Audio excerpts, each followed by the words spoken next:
Muy buenos días. A ver si la cámara enfoca, porque ahí está.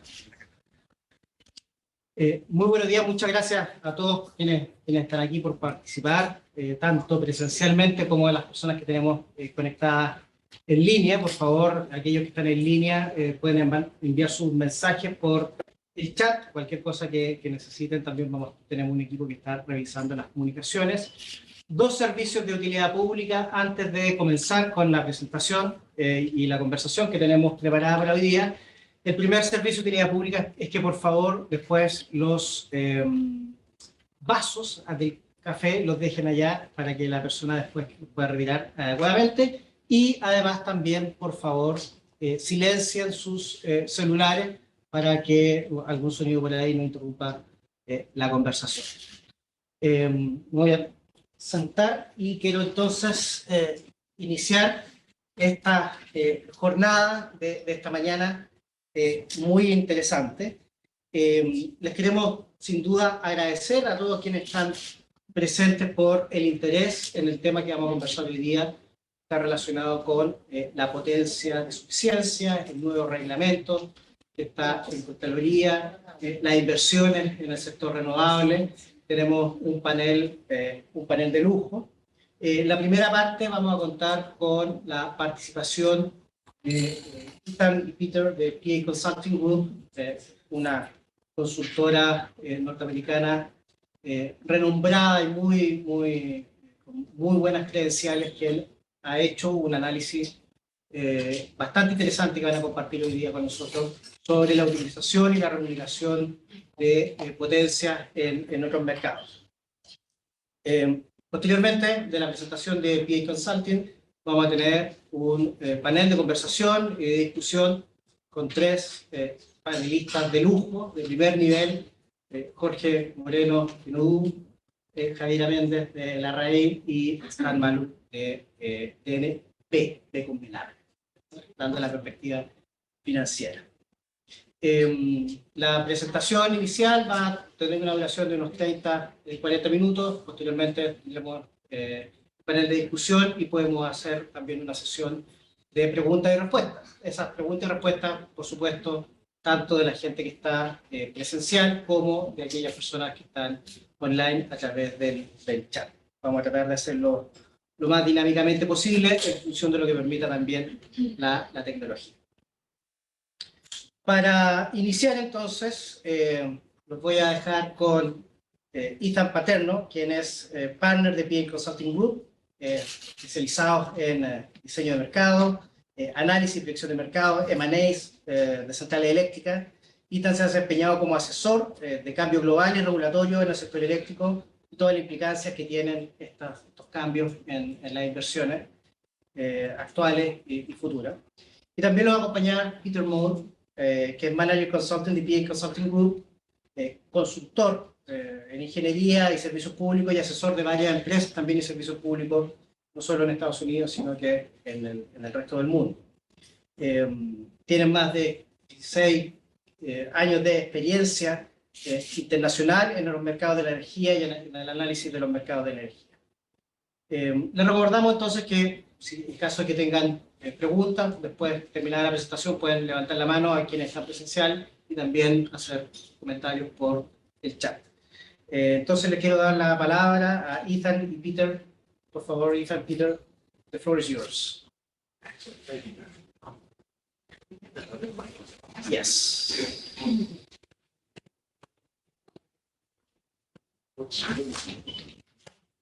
That's beautiful. Yes. So, sí, el clicker está acá y se puede compartir la presentación. Sí, ahí está. Un segundo. Ahí está.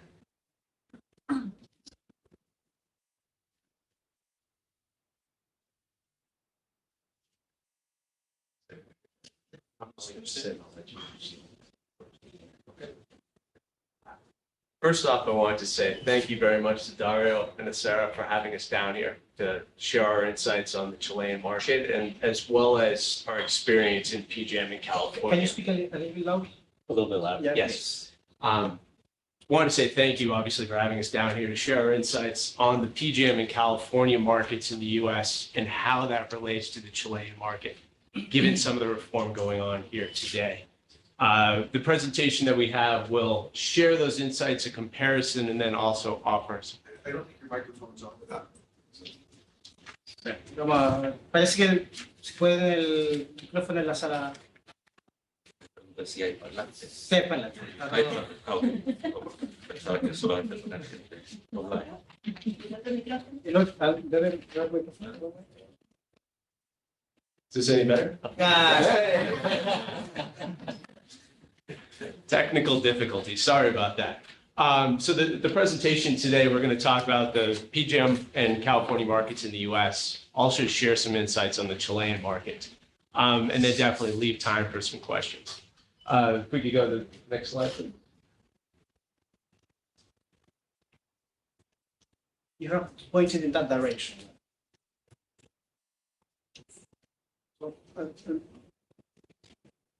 El equipo, Felipe, ¿puede pasar la siguiente? Espera, sí. Ok, sí. Oh, Fantastic. So bit of background on Peter and I. I've been in the U.S. markets for about 20 years now, and I've had the opportunity of working on both sides of the energy market. So working with private investors towards spending money in clean energy infrastructure, wind, solar, battery storage, and transmission, but also working with regulators on wholesale market design and how you design the markets to make sure that you attract that private investment to further clean policy goals, climate change, and the like. What we're going to talk about today, again, as I said, is the two U.S. markets, California and PJM, but also as we look at the Chilean market and the ELCC reform going on, as well as how we see the climate policy moving forward. We're going to offer some takeaways on that. And then lastly, we're going to offer 3 recommendations for how the market can attract battery storage, maintain private investment, but ultimately ensure that Chile is going to meet its climate goals. And then just a little bit of background on PA. They make us put this slide in here. We get fired if it's not. So PA is a global company. We've been around for about 75 years. Worldwide, we're about 3,500 employees based in the UK. Peter and I are located in the US and Colorado. And in the US, we have about 150 consultants supporting private investment and regulatory in Canada, US, and Mexico.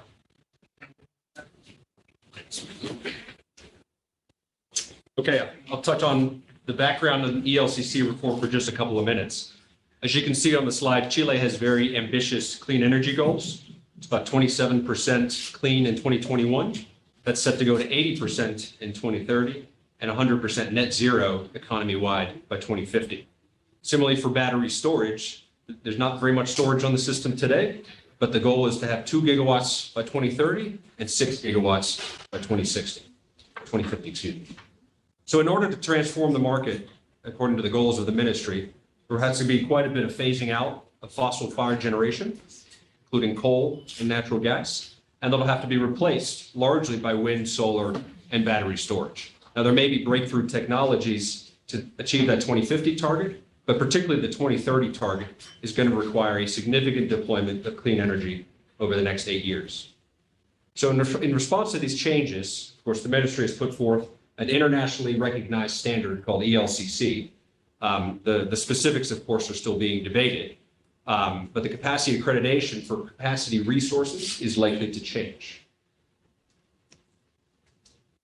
This slide here, if you're looking at the screen, illustrates what ELCC is and why it matters. In a traditional market, with a fairly traditional peak load shape, and that's the figure on the left, you can see there's a very predictable peak in the afternoon. This is coincides with heating demand or cooling demand, for example, as individuals come home from work, turn on their televisions, for example. This is a very predictable load pattern. And as you can see, it's the peak demand that a system is planned for is very predictably occurring in that hour ending 17 in the example. So what that means for capacity accreditation for resources is you can look back and see exactly what historical output was and predict with some degree of confidence that that is going to reflect their capacity contribution in future events. If we have a system that increases the solar capacity accreditation or increases the amount of solar that is deployed on a system, the net peak demand is illustrated in the middle figure. And that reflects, of course, what's known in California as a duck curve. The system now needs to be planned towards a system that could be peaking in hour ending 17, but may also be hour ending 19, depending on how much solar is on the system. So that introduces a significant amount of uncertainty toward the capacity contribution of resources, particular solar. In the panel on the right, you can see what happens if you introduce a significant amount of battery storage as well. What you have here is a very flat load profile where the peak hour can occur potentially in hour ending 17, potentially in hour ending 50, potentially hour 21, or potentially in morning hours. So what you have here is a significant amount of uncertainty towards the capacity contribution of battery storage, of solar, of wind, including thermal, hydroelectric, that requires a new approach to evaluating the capacity contribution of all types of resources. So that is why markets across the US, across Europe, and now also in Chile are going towards an ELCC approach that stands for effective load carrying contribution. We'll take this one. We'll keep going. This chart up here shows a comparison of ELCC in Chile versus CAISO, that's the market operator in California, and PJM, which is about 150 gigawatts in the eastern portion of the United States. California introduced ELCC in 2018. PJM has introduced it for 2023, and they've already run a capacity auction for that year. So ELCC is in full effect in California and in PJM. As you can see at the bottom, the solar capacity accreditation has declined a little bit in both of these markets, consistent with significant solar entry. And the storage capacity contribution, which for Chile, I was reminded by Lillian that this is the preliminar value and not the definitivo value. It ranges significantly, but it can vary quite a bit. So what this does is it introduces quite a bit of uncertainty for investors regarding their capacity contribution. Of course, most significantly for solar, they're under the current methodology in Chile, it's 17%. And by 2026, the marginal ELCC will be 0%. Now that has significant implications for investor returns, particularly into solar facilities. The reason we have storage on the page is because one of the primary motivators for the ministry is to attract storage. And as we'll touch on later in this presentation, although it does improve perhaps the signal for battery storage, likely the change alone will not significantly increase investor confidence in the market, and more targeted approaches may be necessary.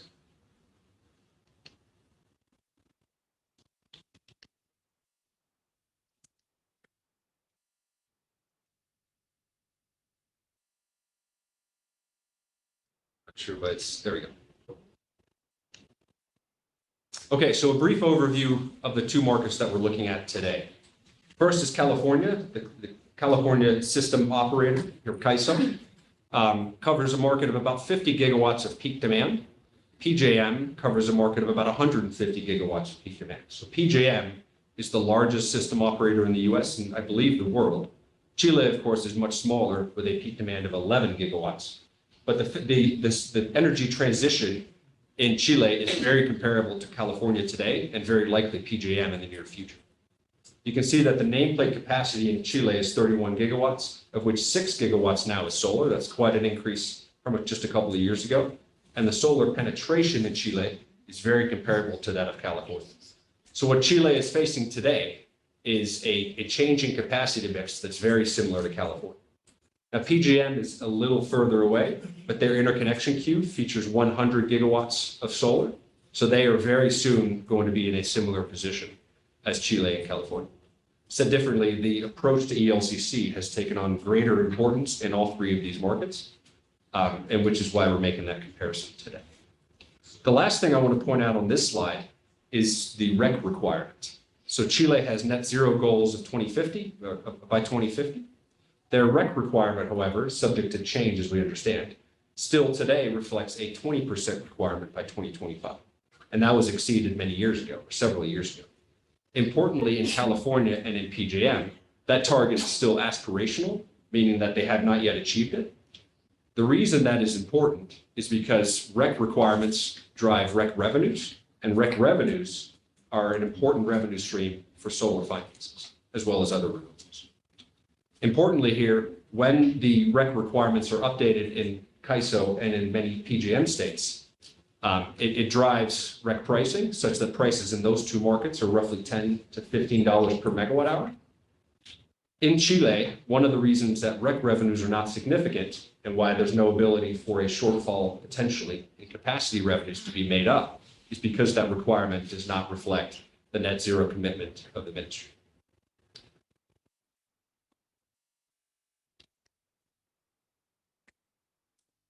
The last slide in this section that we'll touch on briefly is on the capacity market.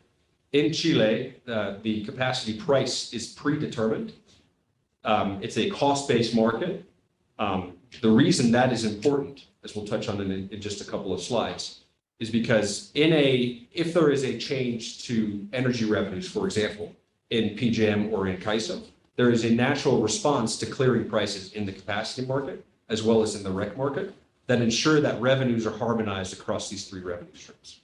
What that means is that the projects can withstand changes to markets, right? All markets are changing, energy prices can change. In Chile, however, because capacity prices are predetermined, a reduction in capacity, in quantity of capacity, does not then get met by an increase in the capacity price. So in the US, when ELCC was introduced in both CAISO and in PJM, there was an increase in the capacity price in response to a change in the capacity quantity. That's very important to ensure that investor returns are not compromised significantly when there are significant market reforms.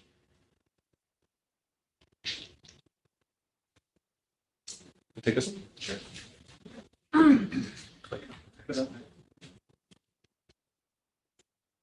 So what does this all mean? So we talked about how Chile compares to the California and PJM markets. But what are the key takeaways ultimately? And we have three key takeaways. So the first is that ELCC reform is the right approach. It is the direction of travel for all wholesale markets that are moving towards. Ethan, would you please use the mic closer to your mouth, please? I'll get it right by the end of this, I promise. ELCC reform is the right approach. It is the direction of travel for all markets that are decarbonizing, but also facing grid reliability issues, or potentially at least. However, when we look at ELCC reform in other markets, what we see is a wholesale market design across energy capacity and RECs that supports that ELCC reform. And some of these elements may need some tweaking as we look at the Chilean landscape. And then in addition to that, as we think about how to attract battery storage to the market, an ELCC reform may accomplish that, but there are other more targeted ways to do that. And in the US, we have the benefit of having insight into a lot of different markets. There's about 13 different power markets in the US, 7 of which are wholesale. And when we look at Massachusetts, which is in the northeastern part of the US, what we see there is an opportunity for a program called the Clean Peak Standard that is specifically designed to attract battery storage to the grid. And it might be a more targeted approach than ELCC reform proposed here.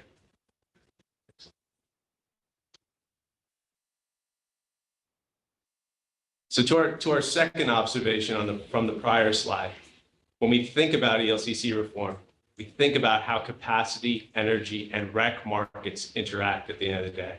And as Peter said, when we think of what is the REC requirement? It's 20%, at least currently, though it's under proposal to be much higher. When we look at California, that REC requirement is 60% by 2030. Similarly,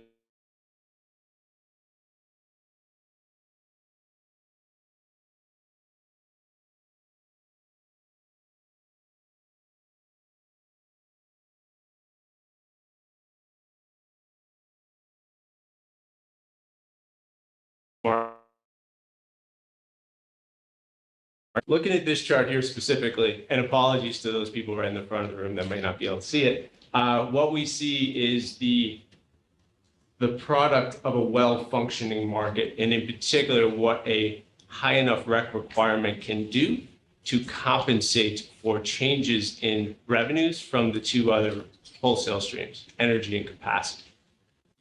On the left-hand side of the chart, what you see is an example of the revenue stack for a solar farm in California PJM. These are illustrative numbers. But what we see is that capacity, energy, and RECs work together to achieve what we'll call LCOE, or the levelized cost of energy for that solar farm. And LCOE, as a common understanding, is the total return required by a private investor to generate a return on and of capital, as well as pay down debt. In scenario one, what you see is that revenue stack at a hypothetical 15% accreditation for a solar farm. What you see in scenario two there is that if that capacity accreditation drops to zero, we see an expansion in the REC revenues. Effectively, it gets to the calibration that Peter was talking about, where as capacity revenues decrease, a REC market with a high enough REC requirement can recalibrate to that decrease in capacity revenues, and you would see REC prices increase. And therefore, that solar farm would still have enough revenues to generate its LCOE. The current design in Chile would not have that ability. Because the REC requirement is so low at 20%, if you eliminate capacity revenues for the solar farm, as currently proposed under the ELCC reform, you have a missing money problem. And that's going to be that dotted box on the right-hand side. And what that missing money problem does, in effect, is it prevents the solar investors from generating that levelized cost of energy, their return on capital. And as we all know, that if there is not enough monies in the market to support private investments, ultimately that private investment is going to leave the market. It's a key distinction that we see happening in Chile, and it's going to color through to our recommendations when we get to that. This one is particularly interesting. So I'll point you to the bottom there. The Massachusetts Energy Board has actually done a great job describing this Clean Peak standard. They have a great website. I would encourage all of you to go there and look through it. They've done a great job of outlining the design of the program. But the gist of the Clean Peak standard is, and they put it in place in 2020, is to ultimately figure out how do I attract new battery storage to the market, but do it in a competitive wholesale way. And Massachusetts put out this program in 2020, specifically designed to pay battery storage for generating during certain portions of the hours, in particular those hours where they see system reliability potentially at risk. And this is an interesting program because, again, it is a specific complement to the wholesale markets of energy capacity and RECs in order to attract that battery storage and safeguard reliability. What you'll see here on the right-hand chart is an example of how the Clean Peak standard would work. What we effectively see is the battery recharged during those high renewable penetration hours when there's solar is operating on the grid. And then when those resources drop off the grid, the battery would discharge. And in particular, what we see is multipliers for the battery discharging during certain critical reliability hours. In particular, you'll notice that the highest multiplier is 25 times the notional price. So you're incenting the market to provide those megawatts to the grid when you perceive the greatest reliability to be at risk.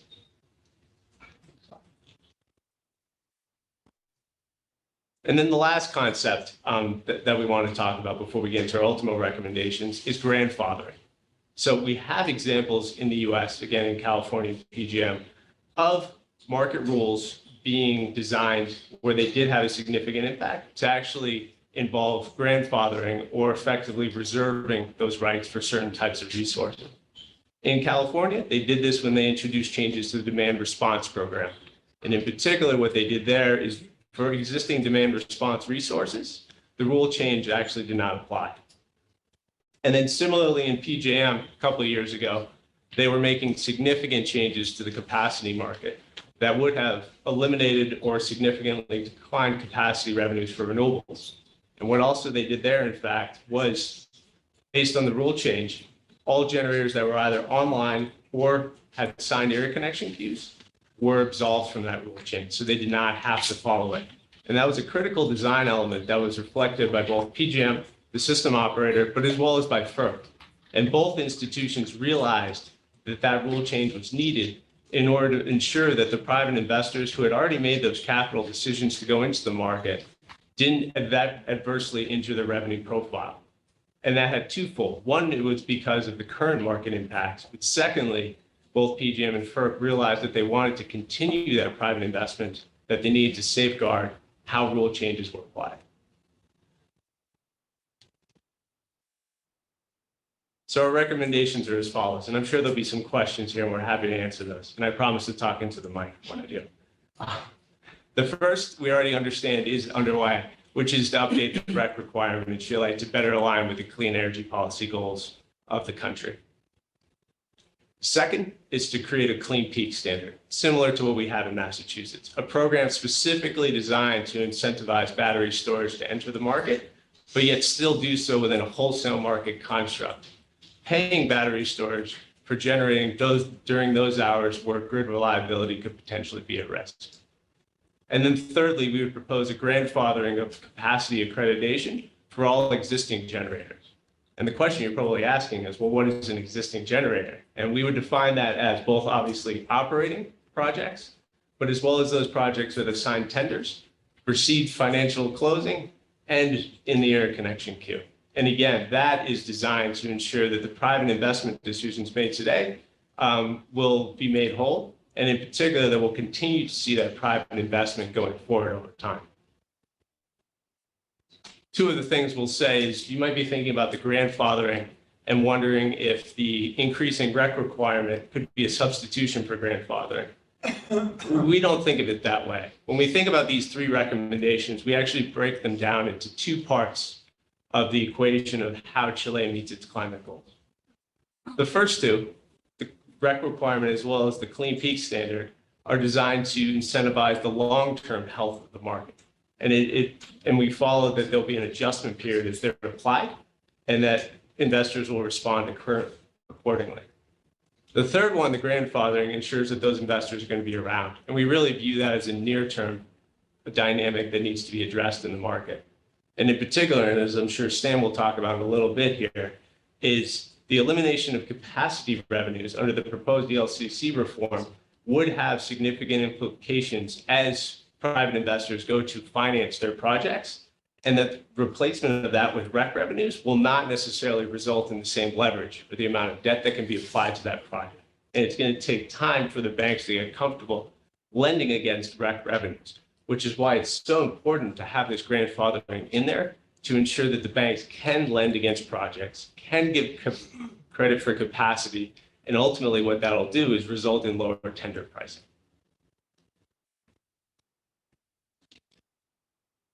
And with that, we will open up for questions. Thank you. Thank you. Okay. ¿Me pueden escuchar? Sí. Okay. Thank you, Peter Reina, for your presentations. We have a couple of questions from the Zoom audience. Tengo un par de preguntas de la audiencia de Zoom. These questions are related with what you just said about the bankability of the RECs revenues. In your experience, how much time took in other markets to have revenues that are bankable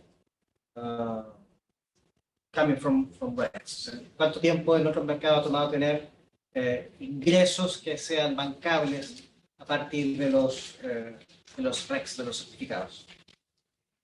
Short answer is a long time. So what we have seen in the US is we have high REC prices in the state of California, CAISO, as well as in certain portions of PJM, in particular New Jersey and Maryland, which is along the eastern seaboard. And it's really only been in the past year, Dario, where we've started to see banks lend against REC revenues and give meaningful collateral in a similar way that they would against capacity revenue. So it does take a long time for the banks to get comfortable with that revenue stream. And it does emphasize, as we talked about, why you need that grandfathering to ease the transition into a future state where REC revenues can be relied upon as a meaningful amount of collateral for ultimately debt sizing. Thank you. Hay preguntas de la audiencia, sí. Carlos, por favor, no sé si le podemos llevar el micrófono. ¿Sí? Sí. Hi, ¿se escucha? Sí. Good morning. First, really must congratulate you for the study. This is the perfect presentation, short and direct to the recommendations. I have two questions. First is that in the event that the Chilean government decides to accept your recommendations, what would be, if any, the effect on final prices for customers? And the second one is that if you are aware of the way that the Chilean RIC works, my question is that we have a very special way to consider it. I really don't know if it can be called a REC mechanism, the one that we use in Chile. And in the event that you're aware of how it works, would you maintain the same way, or the recommendation to revise and align the REC mechanism with the final goals will include the modification of the way it works on REC? I don't know if I explain myself with this question. Thank you.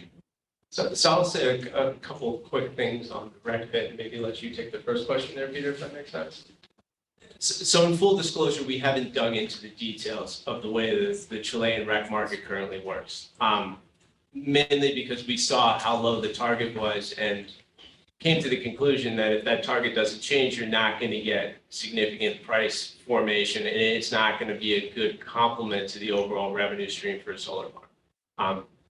But, obviously all of these changes need to be studied in detail and in concert with each other, right? So should the ministry choose to investigate that REC requirement, we'd be happy to share further thoughts around the specific details of how the REC market works in PJM, how it works in California, and then ultimately do a similar study to what we did, but specifically focus on the REC market, because there are, as you noted, some nuances to how those markets are derived, who pays whom, and then how qualification happens.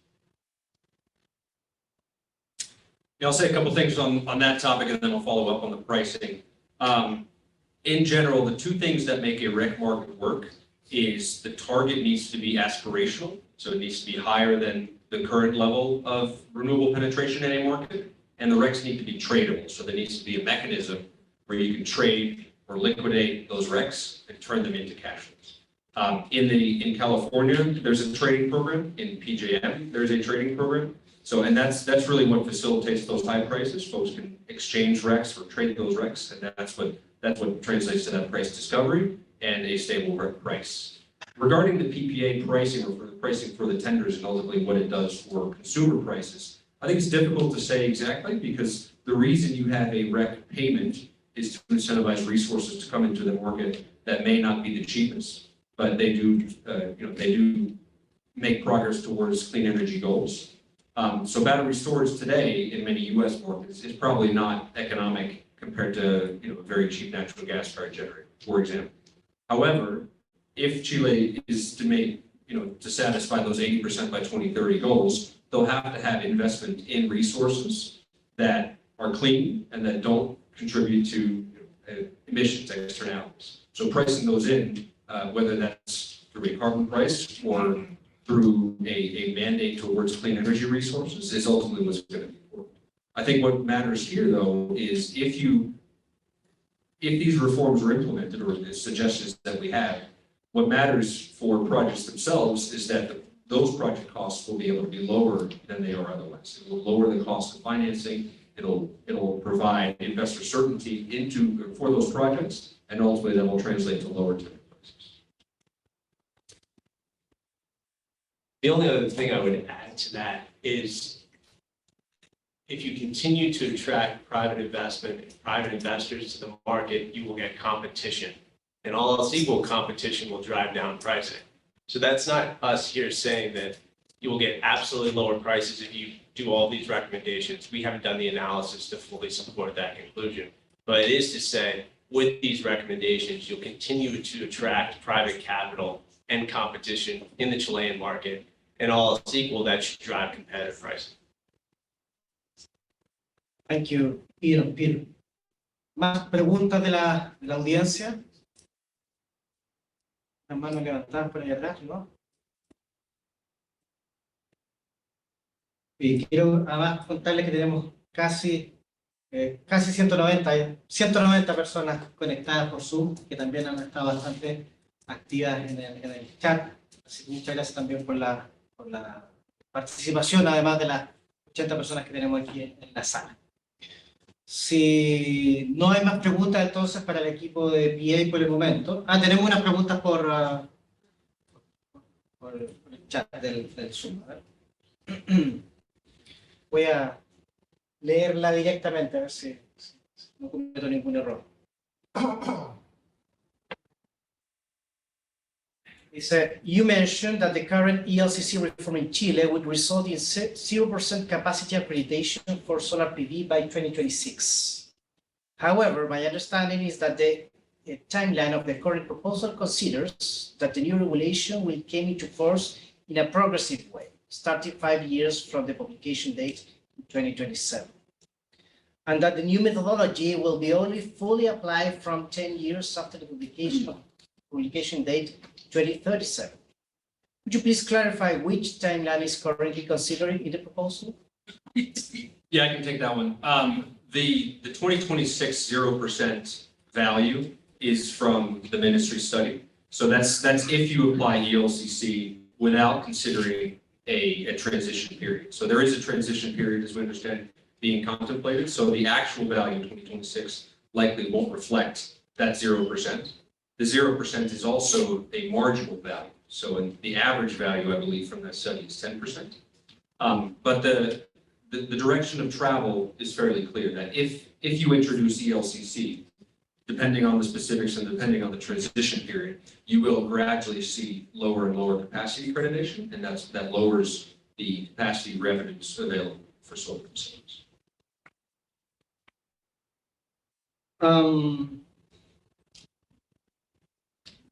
Okay, eso es, thank you, Peter. Eso son las preguntas que hay por el momento en la audiencia. Ahora, perdón, hay una mano levantada allá en el fondo. Muchas gracias. Vamos a tratar de hacerle llegar el micrófono. Gracias. Next. ¿Quién levanta la mano?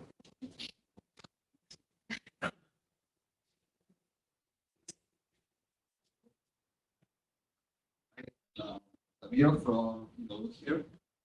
My question is, experience of CAISO or PEM, the revenues, has any adjustment regarding the ELCC results for different technologies, or is a flat payment for every renewable source? Because I mean,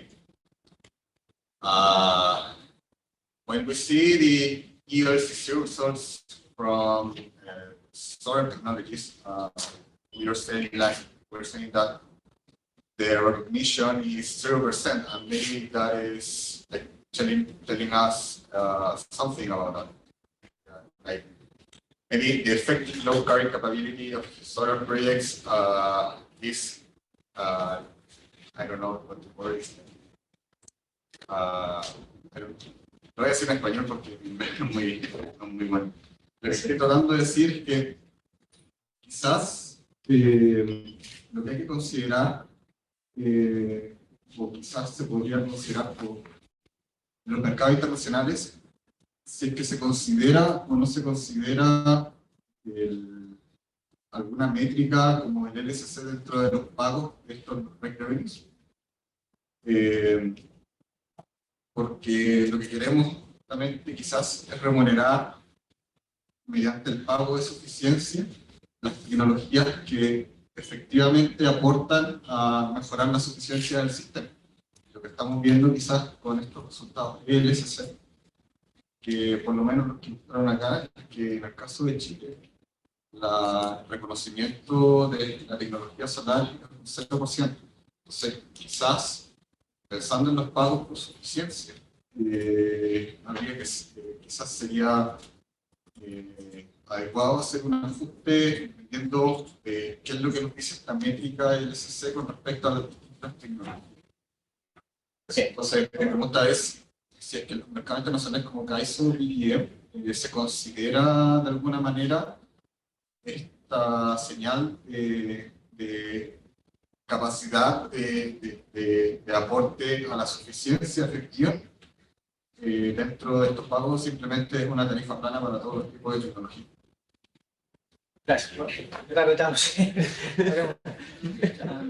Perdón. Me están haciendo transpirar. He said that the LCC gives some kind of capacity credits of each technology, and the fact that LCC for solar technologies is zero, means that the technology is assuming that the contribution of that technology to adequacy is zero. Yep. And that's related, how that technical signal relates with the price signal, how the market interprets that contribution of reliability of this technology, of the technology, and transform that signal into a price signal and a revenue file. And that would be the price signal in the rec market? Or where was the price signal happening? Finally, the revenue, the stream that the power plant will have from this ELCC signal, and how that translates into a revenue.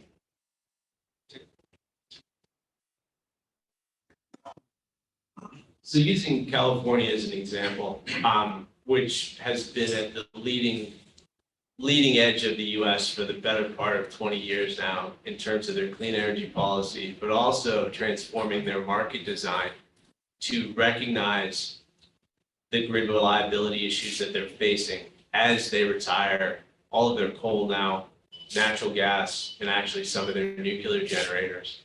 What we've seen in California, that as the ELCC value for solar and wind, for instance, has gone down, what we actually see is the REC prices are now increasing because new solar has recognized that, oh, my capacity revenues are going down.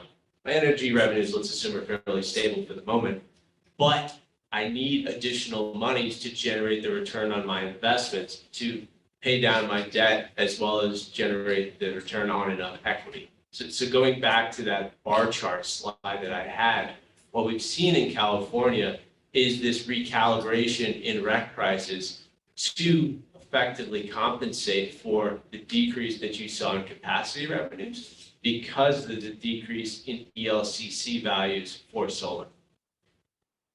And to the question of, is that the way it should work? Yes, that's fundamentally the way that should work. And it highlights why it's so important to have those three market mechanisms: energy, capacity, and RECs, and to have a REC requirement that's high enough that it aligns with your climate policy goals. So in the California case, we talked about that REC requirement of 60% by 2030. What we talked about in terms of higher REC prices compensating for the lower capacity revenues from the lower ELCC values would not be possible if that California REC requirement was 20 or 30%. It gets to Peter's point that it needs to be sufficiently high and aspirational to make sure that you get that price signal in the REC market to compensate for any missing money that could be generated from energy or capacity. Thank you very much. We have over 190 participants on Zoom. We have a couple of more questions, but we're gonna take those questions after the discussion with the panel. Tenemos más de 190 personas en la cuenta de Zoom. Tenemos un par de preguntas más en el chat de Zoom, pero ahora vamos a dar inicio al panel y vamos a retomar esas preguntas al final de la conversación para que también puedan responder esas preguntas nuestros panelistas. Muchas gracias. Thank you very much, Tom. El panel de conversación de esta mañana lo hemos denominado propuestas de reglamento de suficiencia, potenciales impactos y recomendaciones.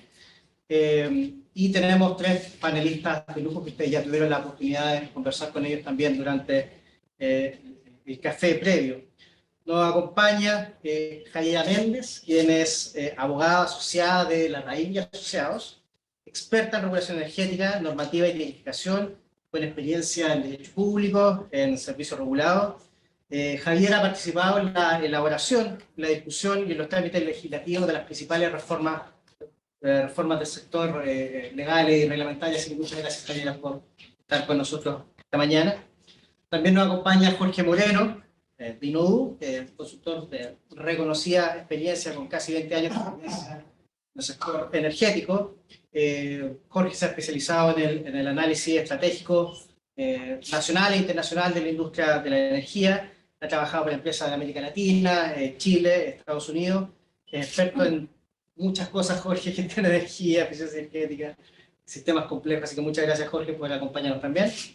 Y finalmente, Stan Malek, que es VP Project Finance de DNB, B con B larga, banco, ¿cierto?, del financiamiento, que es muy importante. Es profesional senior de la banca, de los proyectos y la finanza, más de 10 años de experiencia en la banca de inversión internacional, corporativa, financiamiento de proyectos de energía, un portafolio bien interesante de proyectos que también están financiando en Chile. Muchas gracias a los tres por participar y estar con nosotros esta mañana. Jorge, quería partir contigo. La primera pregunta. Hemos hablado de la perspectiva general del mercado, de las señales de mercado. El equipo de PA Consulting nos ha hablado de la importancia de estos mecanismos de feedback, ¿cierto?, entre los distintos mercados, pero particularmente sobre la metodología del LSC. Desde una perspectiva técnica, ¿cuáles son aquellas cosas que son positivas de la metodología, que es lo que hace bien? ¿Cuáles son las cosas que tenemos que tener un poco más de cuidado para poder implementarla de manera adecuada? Te voy a pasar el micrófono. ¿Aló? Sí. ¿Suena? Sí. Bueno, muchas gracias, Sera, por la invitación primero. Antes de responder un poquito la pregunta, quizás dar un poco de contexto, porque estamos muy focalizados en un método. Y ese método... ¿escucha? ¿Aló? Sí. Bueno, y ese método tiene distintas formas de implementación. De hecho, digo LSC como un sustantivo, prácticamente, ¿cierto?, un nombre. En realidad, en California mismo, digamos, ¿cierto?, tiene muchas formas de implementación, ha cambiado desde 2013 hasta hoy día. En MISO, ¿cierto?, también hay otras formas de implementación, se está evaluando en New York, se está evaluando en New England, lo estamos evaluando acá en Chile, también ha habido distintas formas de implementación. Entonces, bueno, antes de hablar de un método hay que hablar de los principios. Entonces, ¿qué estamos tratando de hacer? ¿Cierto? Yo creo que eso es lo primero que tenemos que tomar en cuenta. Yo tengo acá anotado, no sé, 5 puntos. En realidad, esos principios tampoco son... Hay varias tensiones, no es tan fácil resolver. Por ejemplo, primero, hay un trade-off, ¿cierto?, entre el desarrollo de una red confiable y costos, ¿cierto? Queremos minimizar costos. Hoy día estamos también en un contexto de alta inflación, en donde es súper complejo traspasar nuevos costos o alzas de costos a los clientes. Nadie quiere hacerlo. Sí, no se puede. Prácticamente es algo que está siendo difícil de hacer, digamos. Entonces, ahí hay un primer principio y trade-off que hay que resolver. El segundo, ¿cierto?, es, bueno, ser capaces de abastecer la demanda de una manera confiable con el cumplimiento de objetivos de descarbonización y de retiro del sector de carbón. Y eso es muy dependiente del contexto. Entonces, están pasando cosas en California, están pasando cosas en muchos mercados y acá en Chile también. Y como que si uno lo setea esas como necesidades de confiabilidad y objetivos de descarbonización, al menos uno puede estar viendo varios hitos. Voy a mencionar 3. Actualmente, digamos que estamos como aprendiendo a garear, estamos en pañales, digamos, ¿cierto?, este retiro central de carbón, estamos retirando las primeras centrales y estamos teniendo problemas de confiabilidad, ¿cierto? Un margen de reserva que percibimos en los estudios que está muy amplio, pero en la realidad es también bajito. O sea, ahí hay una brecha. Pero después, si uno dice, oye, ¿cómo voy a compatibilizar esta confiabilidad con hitos? Tenemos cosas bastante ambiciosas que hacer en 2025. Hay que retirar, o hay comprometido anuncios de retirar bastantes centrales de carbón en 2025. Tenemos que tener una operación confiable ahí y tener señales de precio y de asignación claras para que se puedan desarrollar las inversiones que vayan a balancear esos recursos. Entonces, tenemos un hito importante en 2025. Ahora, tenemos otro, no sé, 2030, cualquier fecha un poco más adelante, digamos, ¿cierto?, donde se van a retirar más centrales todavía. Entonces, ahí hay un segundo punto que tenemos que ver. Después tenemos otro como principio y objetivo de balance, que es ver un poco la granularidad del método con su precisión en el cumplimiento de objetivos de suficiencia, la asignación de capacidad a los distintos actores, con objetivos de simplicidad también, ¿cierto? De simplicidad y de trazabilidad del procedimiento, ¿cierto? Porque en realidad este método lo va a implementar, no sé, lo va a definir el regulador, lo va a basar el coordinador, va a haber un proceso que lo va a estar ejecutando 1 o 2 veces al año y se tiene que poder hacer varias veces al año, se tienen que poder hacer análisis para la banca, los inversionistas, etcétera, de una complejidad razonable, ¿cierto? ¿Cierto? Y tiene que ser también trazable. Después, esto tiene que ser implementable en el mediano plazo. En California empezaron en 2013, ¿cierto? Las primeras aplicaciones empezaron ya bastante recientes, lo han ido cambiando. Entonces, si queremos tener las señales de precio en el 2025, o lo primero ya definido como implementación transitoria 2025, quiere decir que prácticamente hoy día tenemos que tener claridad de qué es lo que estamos haciendo. Y eso todavía estamos un poco lejanos de eso. Entonces, tenemos que tener algo que sea implementable en el mediano plazo. Y también tenemos que definir un método que sea capaz de perdurar en el tiempo, ¿cierto? Que sea capaz de perdurar en el tiempo y al mismo tiempo ser adaptable a este proceso, ser capaz de acompañar este proceso de descarbonización.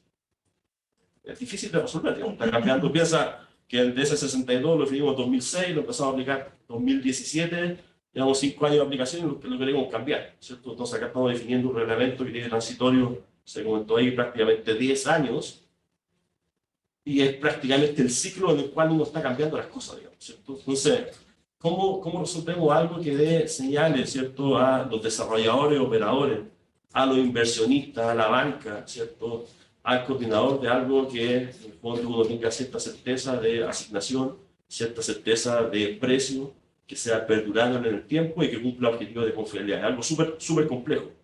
Y estamos todos acá tratando de resumir, ¿cierto?, en un método. No sé si traje una slide que no sé si la podemos proyectar, que es un método que en realidad lo percibimos como nuevo, pero partió en 1960. ¿Sí?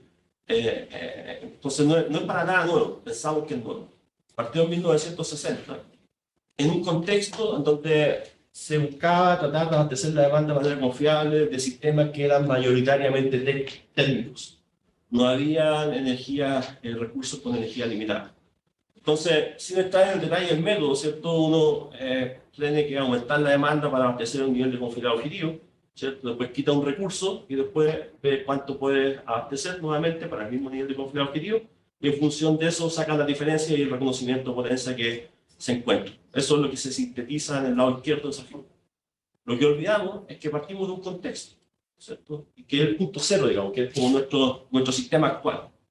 Entonces, nuestro sistema actual, si lo veo, no sé, operando hace como una gráfica de hace como 1 año y medio atrás, dado figura del medio, operaba de esa forma, ¿cierto? Es decir, oye, hay cierta energía solar, hidroeléctrica, ya en Chile tiene una complejidad adicional respecto a California, recursos un poco también gestionables, ¿cierto? Una energía limitada, solar, eólica.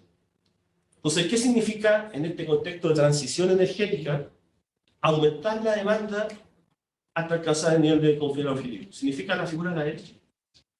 Entonces, y después podemos hablar de un aspecto específico, quizás en la segunda parte hablo, no sé, de otros aspectos específicos de detalle de implementación, pero lo que les quiero dejar acá es que cuando evaluamos este método del LSC, ¿cierto?, igual no hay que ser tan, digamos así, fundamentalista, porque el método tiene trade-offs y tiene tensiones, ¿cierto? Y una de las tensiones principales, sobre todo cuando hablamos de generación renovable, variable, solar, eólica, insertando sistemas de almacenamiento, es que en el punto de evaluación el sistema no tiene nada que ver con la operación del sistema real. Es como cuando criticamos la empresa modelo del parque. Absolutamente nada que ver. Es decir, si es que hoy día tengo una demanda de 10.500, 11.000 megas, para llegar al nivel de confiabilidad objetivo, cualquiera que se defina, ya sea 2,4 horas por año, 7 horas por año, 5 horas por año, lo que sea, voy a aumentar la demanda a, no sé, en el caso chileno, a 15.000, 17.000 megas, y voy a tener una operación como la del lado derecho que nada que ver con la otra. Entonces, ¿qué es lo que pasa ahí?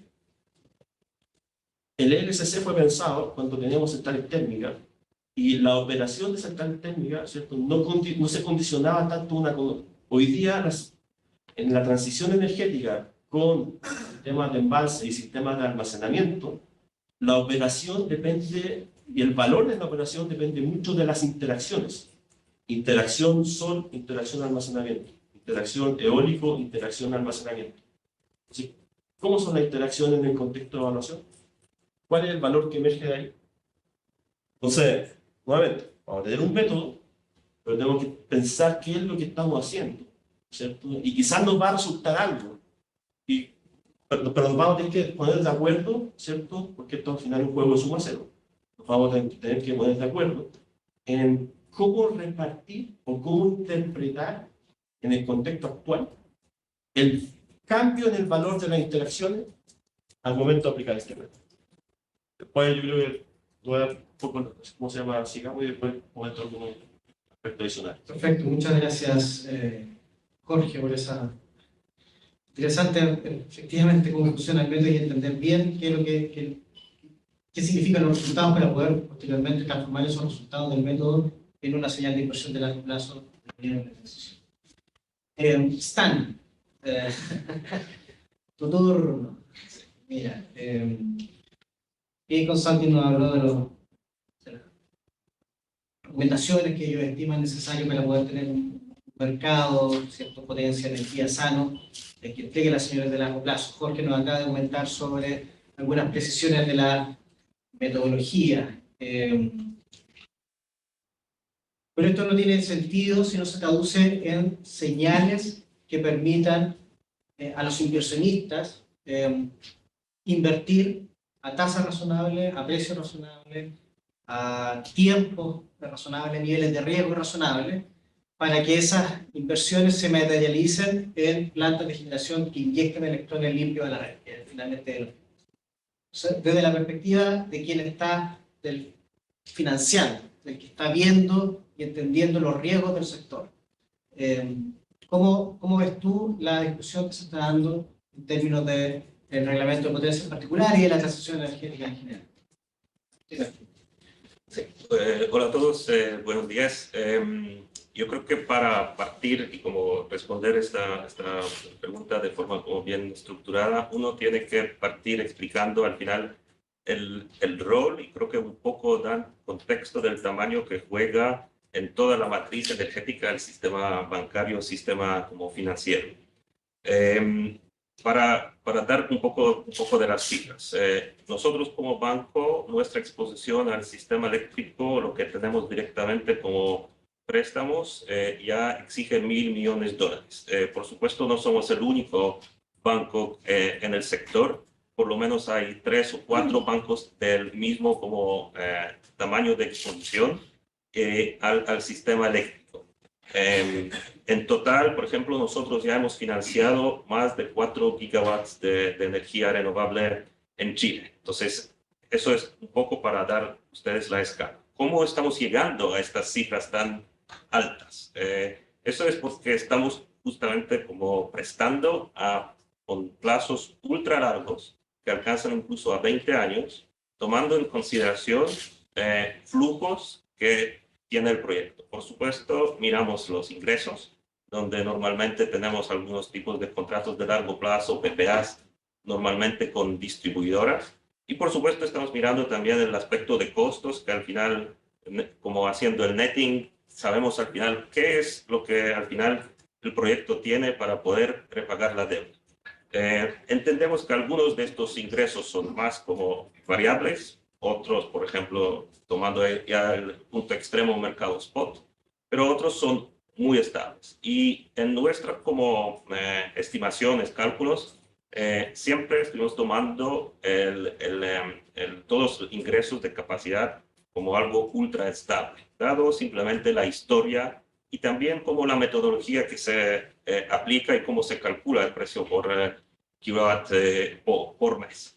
Y con esto logramos al final, estamos llegando a apalancamientos de incluso 80%. Eso significa que para una planta que tiene CAPEX de 100 millones, 80 millones viene del sistema bancario.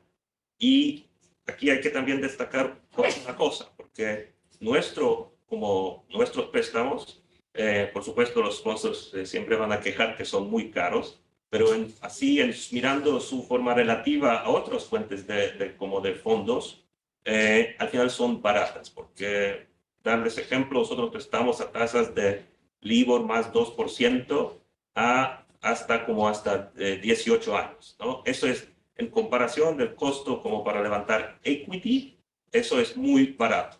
Eso al final se traduce a un precio que puede ofrecer un proyecto al sistema o el precio con el cual va y licita, como y ofrece en una licitación, lo puede reducir de forma sustancial. Y eso es al final lo que estuvimos viendo en los últimos años, donde los precios en particular en las licitaciones públicas, en licitaciones de distribuidoras, los precios bajaron, se dividieron por 2 o incluso por más. Eso y todos estos proyectos que estaban ganando en los últimos años vienen con financiamiento Project Finance detrás. Entonces, luego uno puede al final empezar a ver, qué impactos al final, si empezamos a jugar con estos cambios, que nosotros no estamos diciendo que no se deberían hacer. Así, esa pregunta ya como la dejamos a los expertos. Pero donde hay que tener mucho cuidado es la manera como se va cambiando y cómo se implementan estos ajustes. Porque para ser ya un poco extremo, si se hace de forma bruta, de forma como bastante rápida, eso puede quebrar varios proyectos. Nosotros tenemos identificado por lo menos 3 o 4 que si se implementa tal como ahora está escrito la ley que está, entiendo, en la Contraloría, eso podría ser resultado. Y eso, al final, ¿cómo se materializaría? Porque los proyectos que ganaron en los últimos años, los PPAs con distribuidoras, ya vienen muy como afectados porque todos sabemos que estos PPAs no son take or pay. Al final, la demanda es menor que fue estimada. Entonces, estos proyectos ya están sufriendo. Ahora, quitarles este otro flujo potencial que tenían proyectado, que tenían como considerado al tomar la decisión de financiar y construir, eso puede llevar a este caso extremo de la quiebra. Por otro lado, también, si estamos ya mirando proyectos nuevos, donde sabemos ahora que estos PPAs ahora solares incluso alcanzan cifras así de 20, incluso por lo menos de $20 por megawatt hora. Para estos proyectos, para llegar a estos precios, por supuesto lo hacen con los ingresos de capacidad. Y en este caso, el ingreso de capacidad al final incluso representa 50% de los ingresos que tienen. Entonces, si uno lo traduce, y eso lo hicimos como bastante para prepararnos para esta discusión, si uno le quita y luego toma algún supuesto de cómo se puede implementar esta nueva metodología, el resultado es que para inversionista mantener el mismo ingreso, mismo como tasa de retorno, él tendría que al final incluso duplicar el precio de PPA que puede ofrecer en la licitación. Entonces, por eso estamos así diciendo que hay que tener mucho cuidado cómo se implementa, porque el resultado, por un lado, puede ser quiebra o casi quiebra de algunos proyectos existentes, y por otro lado, un fuerte incremento en los precios de PPAs nuevos que se van a ir licitando en el futuro. Gracias, Stan. Les recuerdo también que tenemos casi 190 personas conectadas en línea, así que también si ellos quieren enviar preguntas, tanto para el equipo de PA Consulting como para nuestros panelistas, pueden hacerlo a través del chat.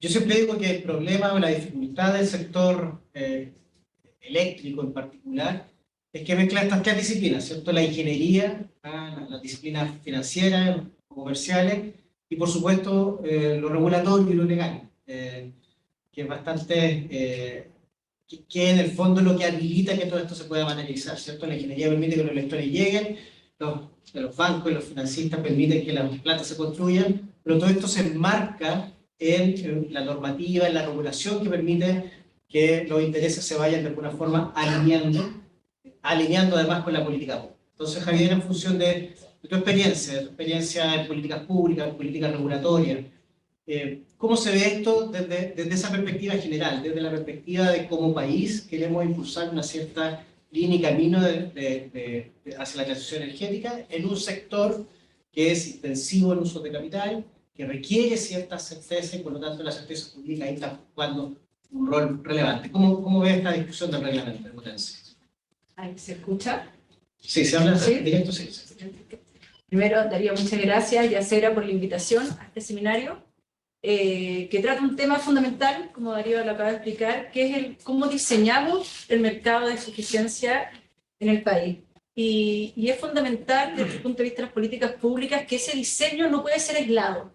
¿Y qué me refiero a aislado? Nosotros, si queremos como país cumplir con las metas que nos hemos impuesto en materia de descarbonización, de cambio climático, tenemos que necesariamente analizar el mercado de manera amplia y en este caso tenemos que, para poder cumplir y realmente caminar por un periodo de descarbonización efectiva y real y cumplir con nuestras metas y con una mayor penetración de energías renovables, tenemos que mirar la potencia, el mercado de la suficiencia, no de manera aislada, sino bajo un concepto unitario de política pública, a dónde queremos llegar. Y para eso tenemos que mirarlo conjuntamente con el mercado de la energía, estar viendo cómo está funcionando el mercado de la energía, y el mercado de los servicios complementarios, y cómo el atributo de flexibilidad que requiere hoy día con urgencia el sistema se compatibiliza tanto en el mercado de la suficiencia como en el mercado de la seguridad y de los servicios complementarios. Y en eso surge la primera preocupación. ¿Cuáles son las señales que da este reglamento desde el punto de vista regulatorio? Porque efectivamente, si es que no tenemos una regulación clara, armónica, decidida a apoyar las metas que como país, vuelvo a decir, nos hemos propuesto, se empieza a estar un poco cojo. Y aquí, como ya se señaló, efectivamente el mercado de la suficiencia es fundamental para poder contar con la energía, la energía limpia que necesitamos en la transición energética. Y las señales regulatorias son fundamentales. El mercado de la suficiencia requiere señales claras y estables en el tiempo. Y por eso tenemos que aprender de la historia. Nuestra historia nos ha demostrado, ha sido un camino difícil, la aplicación de esta metodología vigente es compleja, se diseñó bajo una matriz que hoy día básicamente térmica y hidro, que hoy día no recoge los requerimientos de la energía variable que tenemos, y por lo tanto, si nosotros no entregamos señales claras y de largo plazo en el mercado de la suficiencia, efectivamente los resultados los vamos a ver en qué se traducen en licitaciones de suministro con poca participación, un cambio, es decir, si no hay certeza regulatoria, las inversiones no van a llegar. Y si las señales regulatorias del mercado de la suficiencia no son claras, las inversiones tampoco van a seguir llegando, y menos de manera acelerada. Y por lo tanto aquí, esta propuesta, creo que lo primero que tenemos que hacer es preguntarnos, ¿se alinea con la política pública que estamos impulsando? ¿Le pone la certeza regulatoria necesaria? ¿Da las señales de inversión suficientemente claras y estables? Y efectivamente, ahí salta la primera preocupación. Hoy día nosotros tenemos una ley, que es nuestro marco general de nuestra regulación, que tiene un concepto ya de suficiencia distinto al que está recogido a nivel en la propuesta de reglamento. Por lo tanto, la primera pregunta y señal clara era decir, ok, si es que nosotros hoy día tenemos una regulación que se basa en un concepto de potencia de suficiencia en base a abastecer una demanda máxima, a esta demanda de punta. Esa es lo que la ley nos entrega hoy día y bajo la cual se ha desarrollado la regulación de suficiencia, y que fue la lógica que tuvieron los inversionistas, y con esa proyección de largo plazo de poder hacer las inversiones suficientes. Esta propuesta, que yo creo que tiene muchos méritos en términos metodológicos, porque puede recoger mejor los aportes efectivos de suficiencia, debe enmarcarse primero en la ley. Y ese elemento, personalmente, creo que una reforma como la que se está planteando, que es un cambio radical en las reglas del juego, de cómo opera el mercado de la suficiencia, requería un cambio legal. Y creo que esa es la primera señal de alerta, porque los cambios regulatorios, especialmente cuando son drásticos, deben hacerse en los instrumentos regulatorios que están entregados justamente para eso, partiendo por la ley. Por lo tanto, creo que acá nos saltamos el primer paso, que era precisamente hacer una revisión legal, destrabar las restricciones que existen hoy día en materia de almacenamiento. En materia de almacenamiento hoy día estamos esperando que ojalá la ley, el proyecto de ley que está en el Congreso, vea luego la luz, porque se requieren cambios legales, y los cambios legales son importantes hacerlo en el nivel que corresponde. Y en este caso, la ley Corta 1 fue clara, que la señal que había que darle al mercado era llevar las reglas y principios generales de potencia y suficiencia a un ámbito legal. Y ese fue el primer objetivo en materia de suficiencia de la ley Corta 1, llevar esos principios a la ley, y no a nivel reglamentario, porque precisamente genera incertidumbre regulatoria, y porque puede permanentemente estar modificando y no estar alineado con los principios legales, que son las señales de largo plazo que se tienen que entregar al mercado. Por lo tanto, mi primera preocupación es, yo estimo personalmente que la propuesta en los términos que está requería previamente un cambio legal y una revisión del concepto de conjunto de servicios complementarios, qué elementos de la propuesta son propios del mercado de la seguridad, del corto plazo. Tenemos herramientas que se pueden utilizar desde el mundo de la seguridad para poder también acompañar este reconocimiento de suficiencia, junto con modificar el concepto legal que hoy día tenemos de potencia y suficiencia, y habilitar, por supuesto, el ingreso de los sistemas de almacenamiento de manera directa en los mercados de la suficiencia, que hoy día, sin ley, eso no es posible. En segundo lugar, también respecto a las certezas jurídicas que son importantes, la propuesta de reglamento tiene otro segundo, como digo yo, pecado, más allá de que el primero es que no se alinea bien con las señales a esta política pública de cumplir con nuestras metas de carbono neutralidad y de mayor penetración de energía, sino que además tampoco es una propuesta que permita dimensionar actualmente cuál va a ser el impacto real o cercano de esta metodología en el mercado. ¿Por qué? Porque elementos claves de esta metodología no están definidos. Y están definidos y están delegados a instrumentos de menor jerarquía regulatoria, como son las normas técnicas, y por lo tanto, hoy día es difícil, incluso en el mejor de los casos, pese a que tampoco tenemos, hacer algún tipo de simulación de poder evaluar realmente cuál es la propuesta que se está presentando, porque tiene aquí en los detalles siempre está el diablo. Entonces tenemos que, y acá no solamente estamos traspasando las normas técnicas, fueron una introducción desde mi punto de vista muy importante en la regulación del sistema eléctrico y un gran aporte, pero tenemos que utilizarlas de manera adecuada. Las normas técnicas están para establecer la regulación en detalle, para poder tener un trabajo participativo que permite recoger la experiencia y el conocimiento de todos los actores del sector, pero deben enmarcarse en una estructura regulatoria y una jerarquía regulatoria que es indispensable. Y hoy día no tenemos definiciones.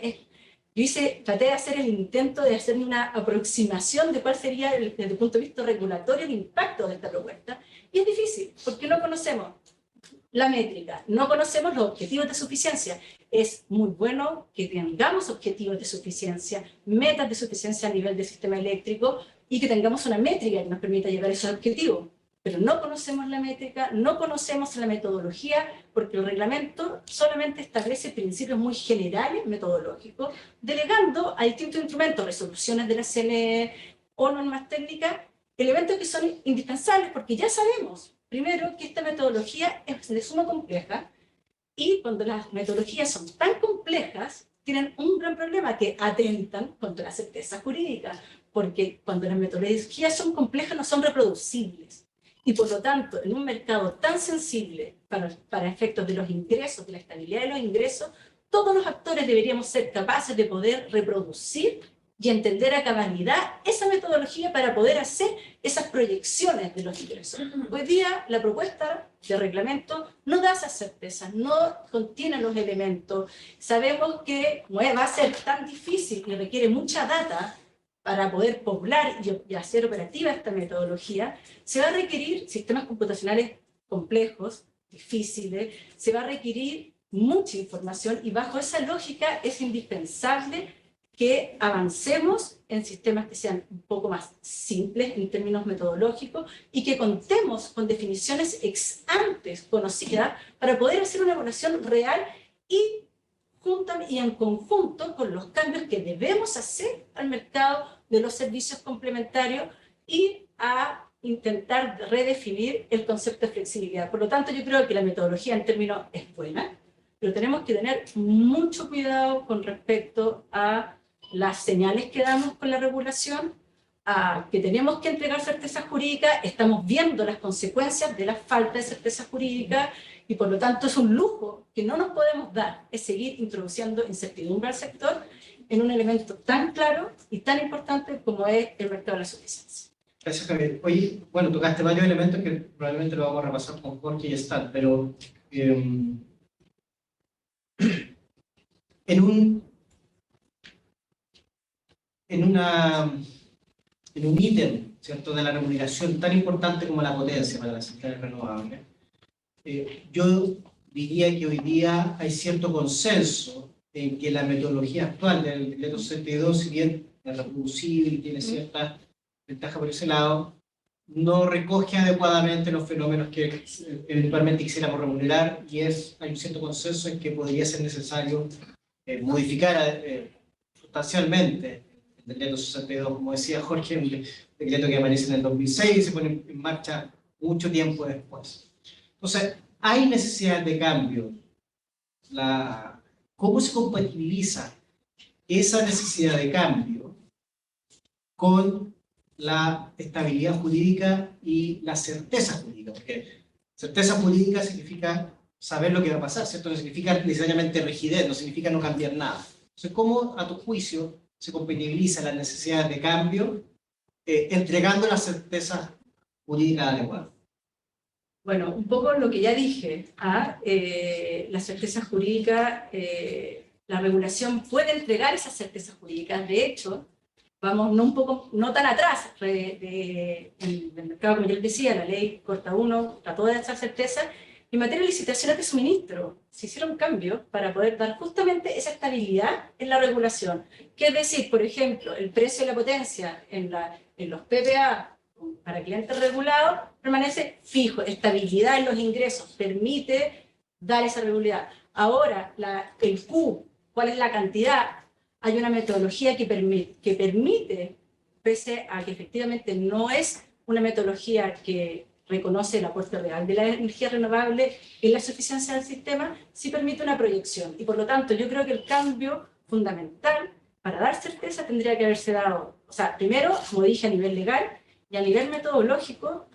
A mí me preocupa esta idea de que, porque efectivamente el reglamento actual es un reglamento que además tiene poca aplicación, ha tenido una difícil aplicación, no hemos visto todavía el efecto de los cambios que se introdujeron en el año 2020 al actual reglamento, que precisamente iban encaminados ya a hacer un mejor reconocimiento de la suficiencia de los sistemas de almacenamiento, junto con otros cambios.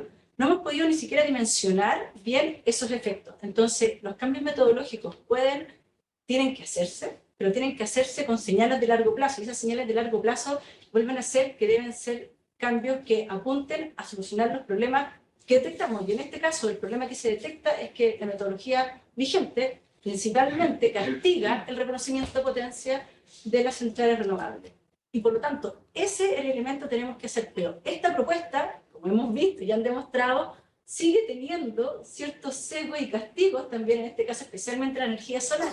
Por lo tanto, tenemos que buscar una metodología que nos permita una adaptación, que en eso en la metodología propuesta es buena porque permite aplicarse a nuevas tecnologías sin pasar por cambios regulatorios, pero es importante que los principios que van a regir la remuneración del mercado de la suficiencia estén establecidos en cuerpos normativos de mayor jerarquía, con principios claros y con una delimitación para que todos podamos entender cuál es el ámbito de acción de la suficiencia, de la seguridad y cuál es el rol de la flexibilidad y cómo se va a remunerar y a reconocer esos aportes de flexibilidad.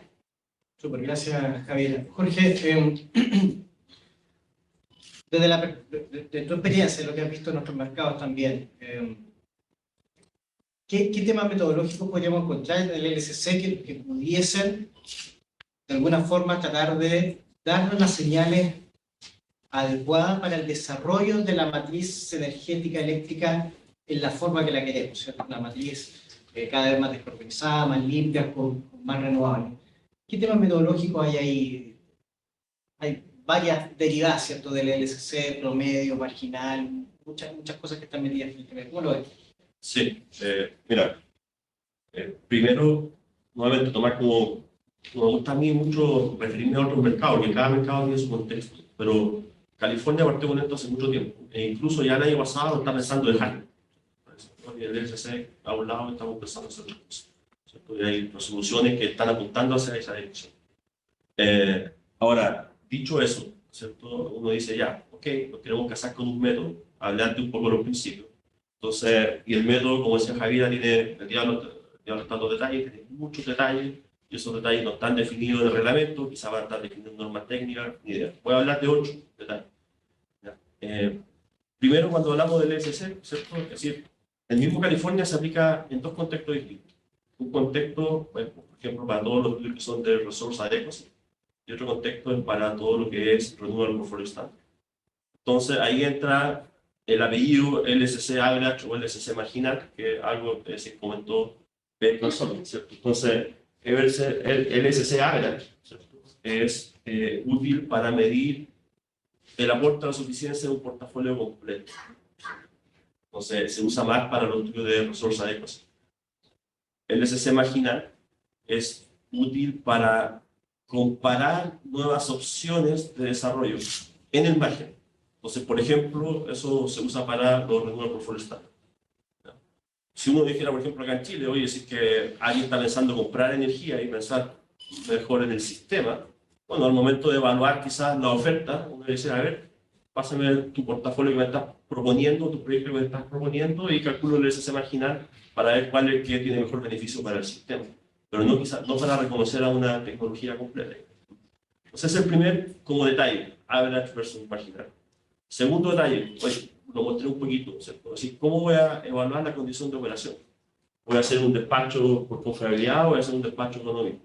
Se ha hecho por despacho de confiabilidad, pero eso no, acá en Chile se ha propuesto eso, pero eso no conversa con cómo se opera el sistema realmente y cómo vamos a estar operando realmente los sistemas de almacenamiento. Entonces uno tiene que pensar mejor un despacho económico, pero eso en un contexto donde hay recursos renovables con energía y almacenamiento con energía limitada y en base es bastante más complejo. Nosotros lo hemos evaluado, hemos hecho bastantes ejercicios de eso, la complejidad es bastante mayor.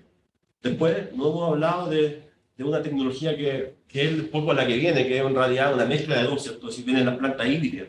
Entonces siempre hablamos del CCO, que es del solar, del eólico, ¿no? La planta híbrida. Entonces, ¿qué es lo que es una planta híbrida? Una planta híbrida es, hablemos de un solar almacenamiento. Tengo que pensar al menos en 4 variables para una planta que caracterizan una planta híbrida. El ILR, Inverted Load Ratio, ¿cierto?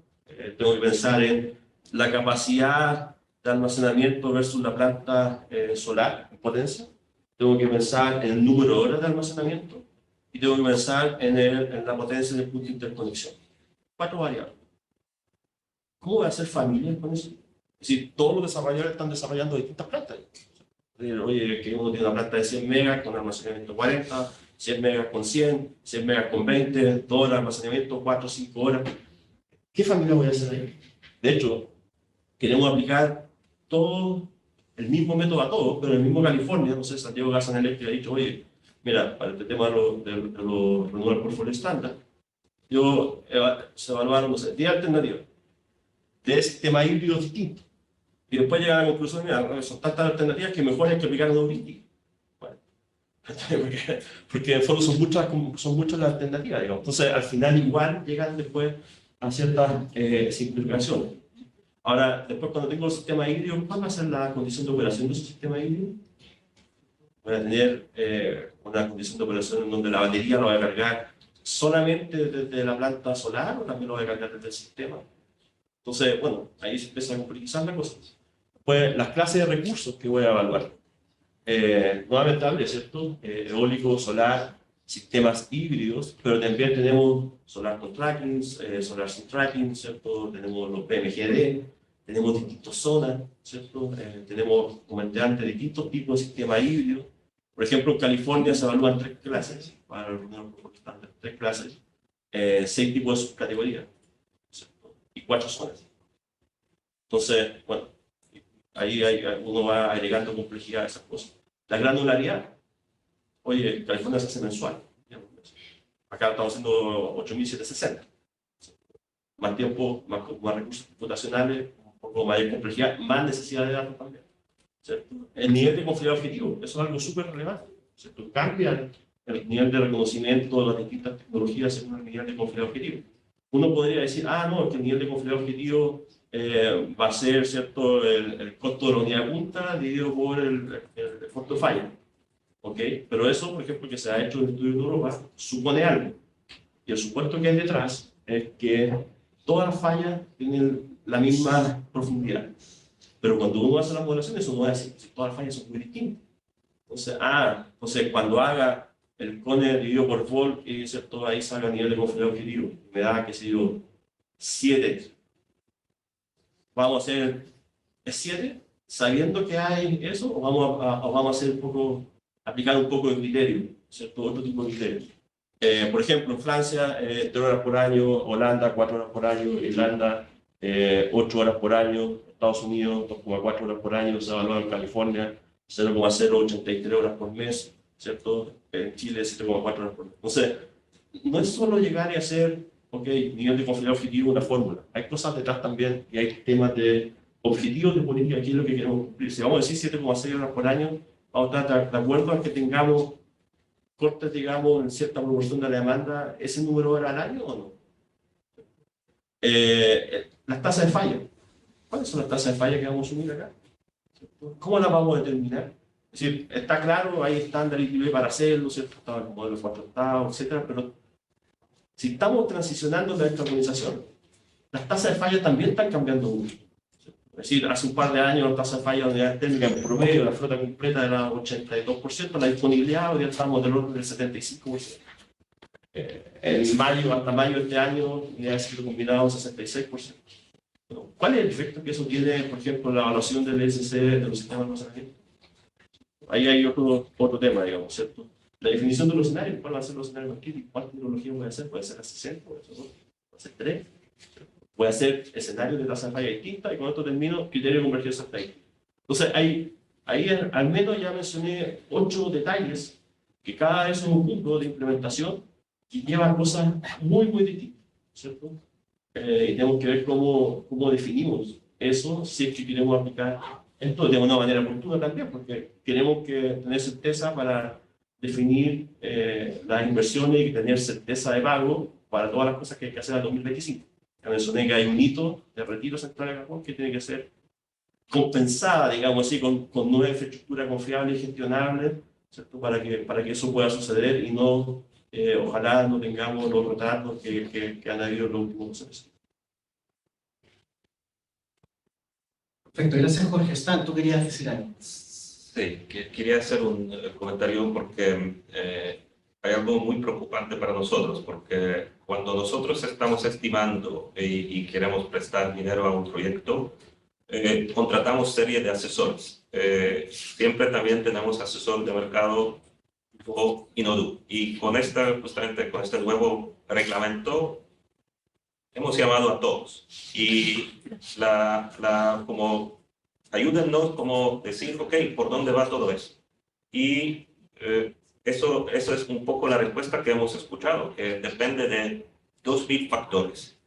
Entonces, y cómo nosotros luego podemos tomar decisión de prestar a 15, 20 años si incluso los como expertos no saben por dónde va todo este tema, ¿no? Entonces, eso es porque muy como preocupante, porque, por ejemplo, un factor que todos nos dijeron que es muy relevante es qué capacidad y qué como asumimos de las baterías que van a llegar.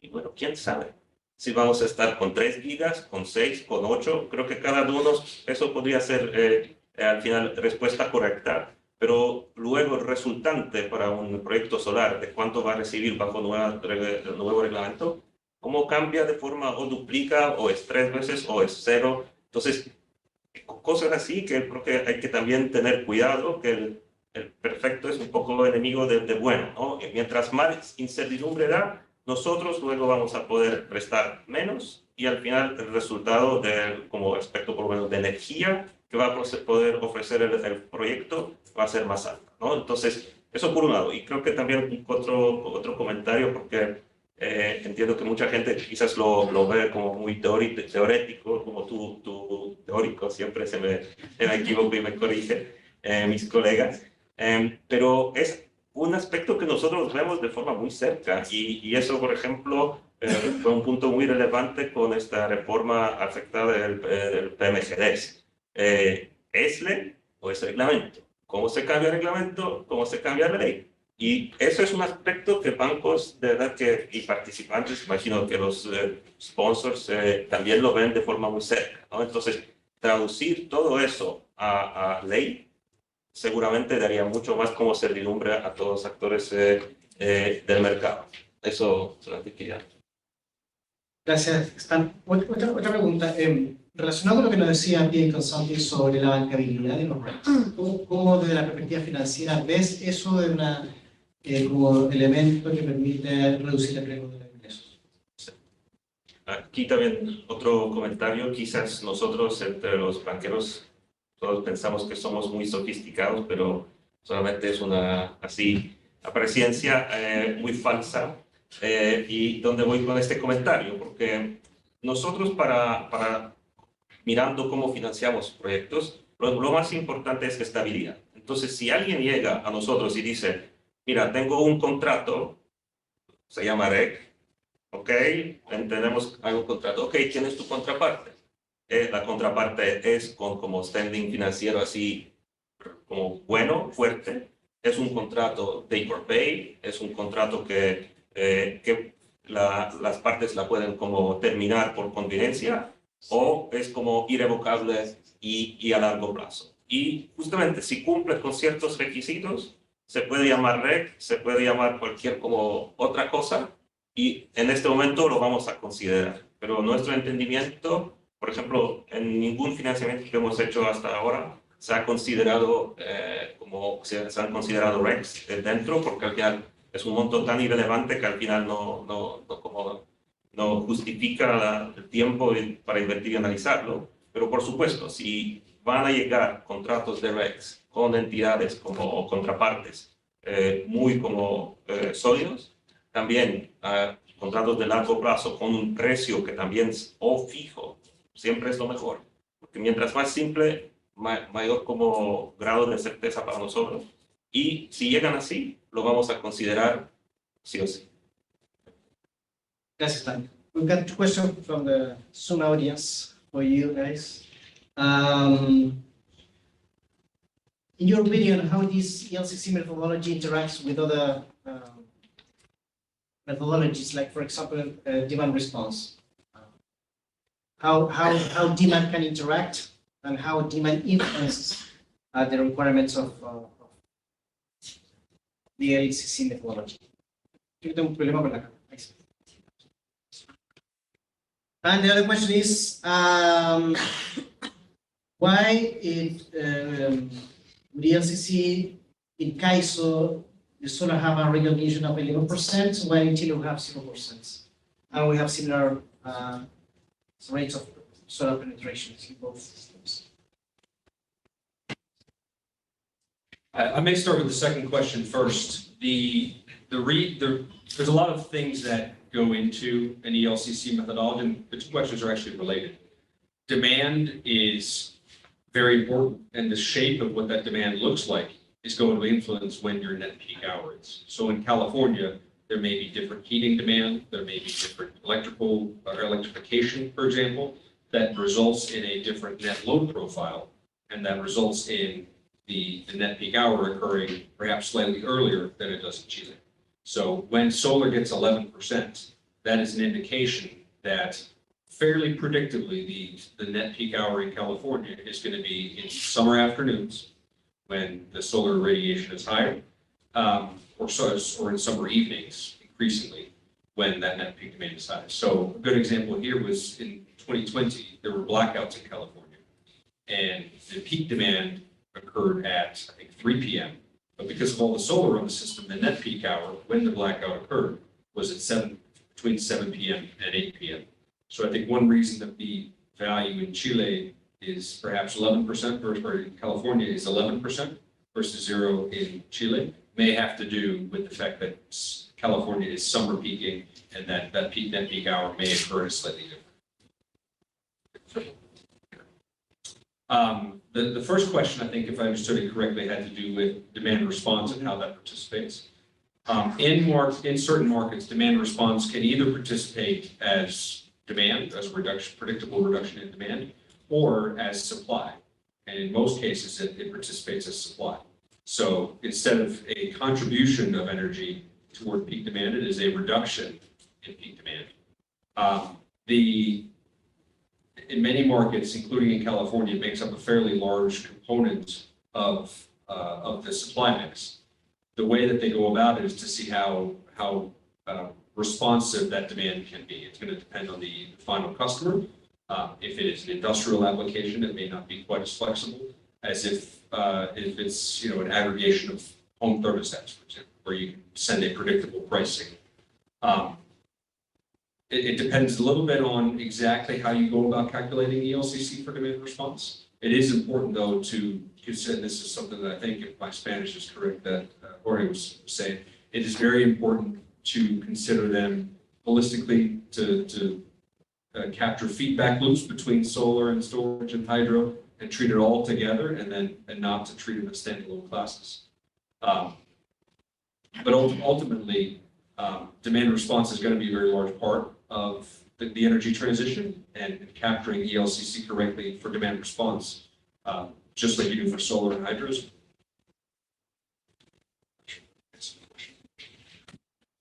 Wow.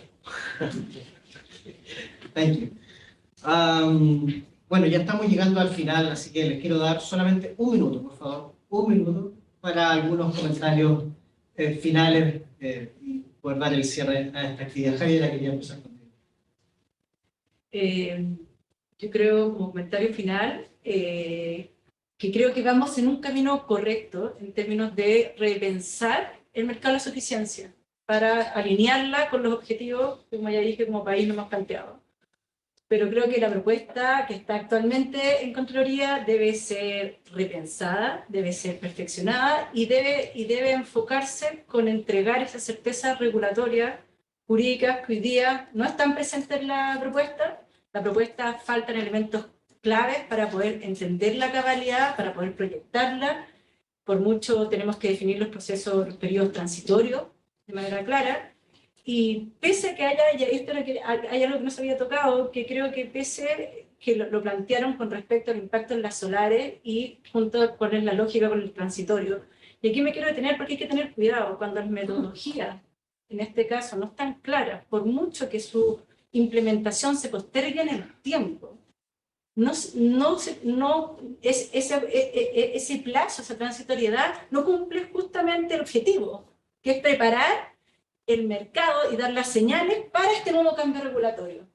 ¿Por qué? Porque esta propuesta no es autosuficiente el día de hoy. No podemos evaluarla. Faltan elementos claves de la propuesta, conocer elementos claves de esa propuesta. Por lo tanto, podemos pasar los 5 años aún discutiendo cuáles van a ser los contornos, y no solamente los contornos, sino que elementos centrales de cómo vamos a aplicar esta nueva metodología para cuantificar y reconocer los aportes de suficiencia, sin todavía, y va a entrar en vigencia esta nueva metodología sin tener claro. ¿Y qué va a implicar eso? Que no se van a producir las inversiones que nosotros estamos esperando no va a haber una mayor participación en el mercado y no vamos a poder, además, si no tenemos claro el diseño que estamos armando del mercado de la suficiencia, difícilmente vamos a poder dar las respuestas adecuadas desde el mundo de los servicios complementarios para entregar esa flexibilidad al sistema, para poder recoger esta mayor variabilidad del sistema. Por lo tanto, creo que nos falta un camino, ojalá que lo podamos corregir y hacer las mejoras, porque creo que vamos en un camino correcto, que es correcto que estemos repensando el mercado de la suficiencia, porque han cambiado los objetivos de política pública de la matriz, pero tenemos que hacerlo desde el big picture, desde las políticas públicas y sobre todo entregando la certeza regulatoria y de largo plazo del mercado de la suficiencia, como Stan ya explicó claramente, son fundamentales. Gracias, muchas gracias, Javiera. Jorge, por favor. Sí, bueno, la metodología entonces tiene varios detalles de implementación y como decíamos, todo hay que tener un poco más de certeza. Esos detalles se van a ir definiendo, pero el tema está en que hay que definirlo rápido, porque hay objetivos de carbonización que son claros y tenemos que llegar con inversiones que den confiabilidad al 2025. La confiabilidad para la transición energética va a ser clave. Es decir, si uno está viendo qué es lo que está pasando en Australia, Sudáfrica, Francia, con California, con las plantas térmicas, por ejemplo, falta el aumento de falla, hay un común denominador ahí. Entonces, hay que poner un foco muy importante en la seguridad y la confiabilidad, ¿cierto?, del sistema. Lo otro, cuando uno mira, ¿cierto?, la potencia de suficiencia o el reconocimiento con cualquier metodología y cualquier variante que tenga, ¿cierto? También hay que ir viendo que los sistemas van cambiando en el tiempo, van a ir transicionando. Entonces, no hay que ver el sistema como algo estático, hay que ver lo que va a ir acompañado de almacenamiento. Y esas interacciones que se van a ir dando, solar, almacenamiento, van a ir cambiando, si es que se valorizan adecuadamente, van a ir cambiando el valor, ¿cierto?, un poco de la suficiencia. Parte va a llegar al solar, porque al final el solar es el combustible de almacenamiento junto con otro, y parte ya va a llegar al almacenamiento. El tema es si es que el almacenamiento lo que va a llegar va a ser suficiente, ¿cierto? El transitorio reglamento ha dado algunas señales que sistemas solar, de almacenamiento con más de 5 horas del transitorio podrían tener reconocimiento de 100%. Pero hay que tener ojo con las expectativas que se están creando ahí, porque después cuando apliquemos esta metodología, cualquiera que sea en sus variantes, podemos tener una discontinuidad bastante importante. Que nos podemos dar cuenta que el reconocimiento de los sistemas de almacenamiento puede ser bastante distinto a ese 100% que estamos creando como expectativas, ¿cierto? Entonces ahí hay que poner bastante ojo también. El otro tema es que comentamos, ¿cierto?, un poco los distintos efectos que tienen los grupos que se hagan. Entonces, el viento en Chile es muy distinto dependiendo de las distintas zonas. Entonces, esa forma de agrupar también va a ser relevante, ¿cierto? Ya no solo ahora mirando los activos solares y almacenamiento, sino que también va a ser relevante para el viento, ¿cierto? Y por último, tenemos una clase distinta que hay que pensarla como en sí, ¿cierto? Que siempre hablamos, ok, del solar, hablamos del eólico y hablamos del almacenamiento. Pero si uno mira los desarrollos en Estados Unidos hoy día, la mayor cantidad de los desarrollos ahora son híbridos. Y este sistema híbrido es una cosa media rara, digamos, que tiene bastantes parámetros que los caracterizan. Yo mencioné 4, ¿cierto? El ILR, la razón solar o potencia renovable versus potencia del sistema de almacenamiento, la duración del sistema de almacenamiento y la potencia del punto de conexión. Hay 4 cosas fundamentales que caracterizan a este nuevo clúster, ¿cierto? Y el mercado está evolucionando en que cada actor, que está bien, cada actor toma sus propias decisiones, está tomando sus propias decisiones de desarrollo ahí.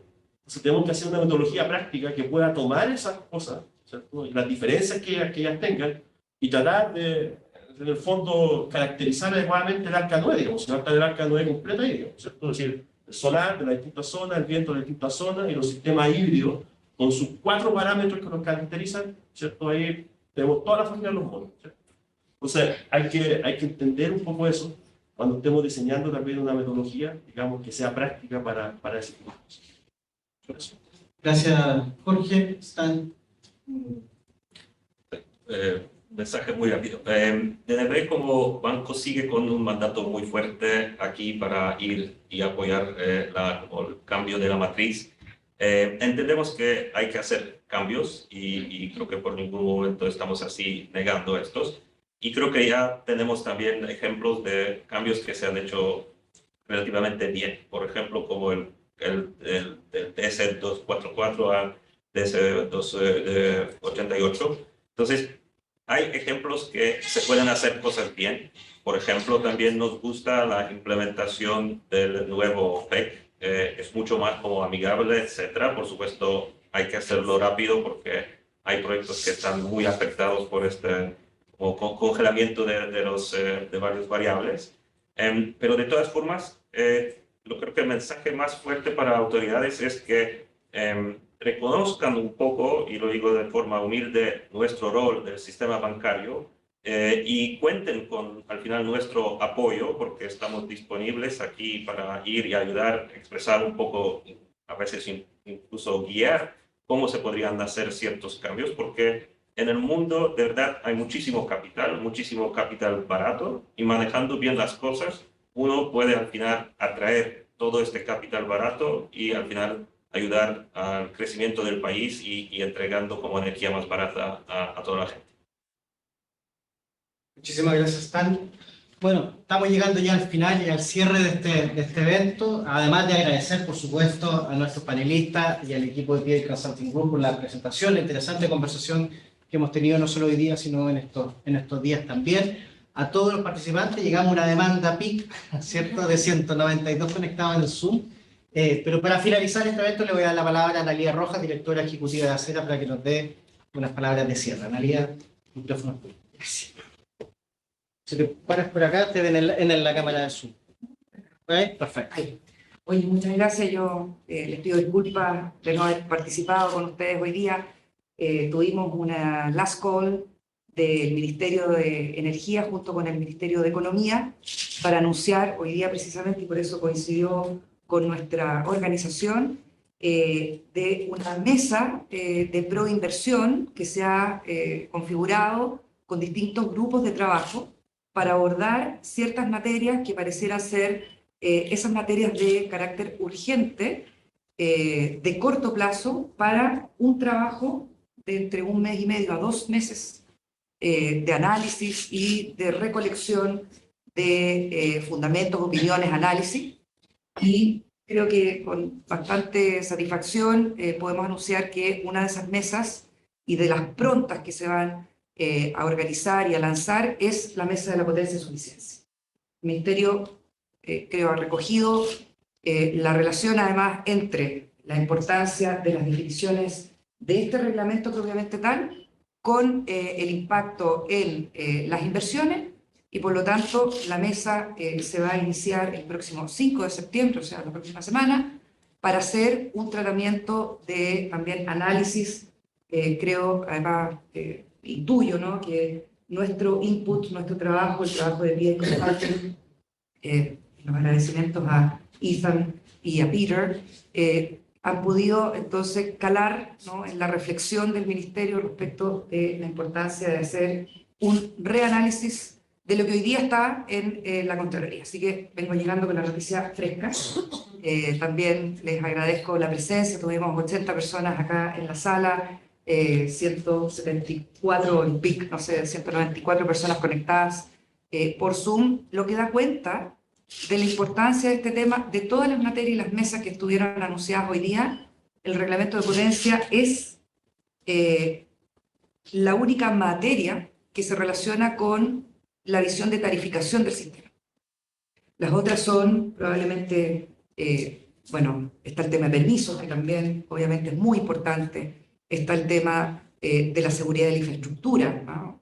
Más allá de la seguridad energética, también está el tema de seguridad de la infraestructura energética a propósito de momentos complejos que vivimos en el territorio. Pero esta es la única mesa que da una señal de tarificación.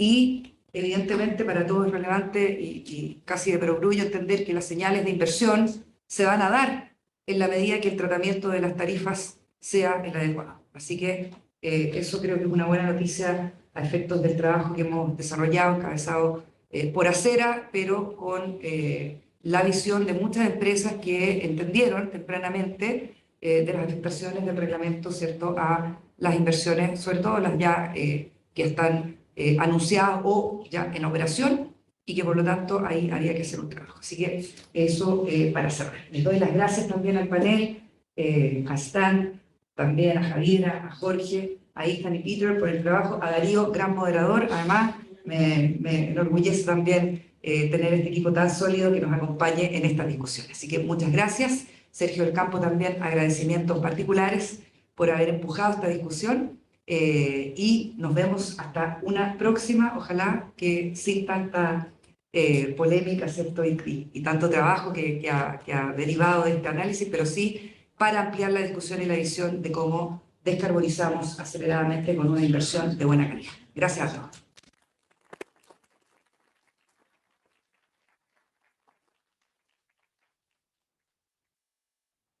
Muchas gracias.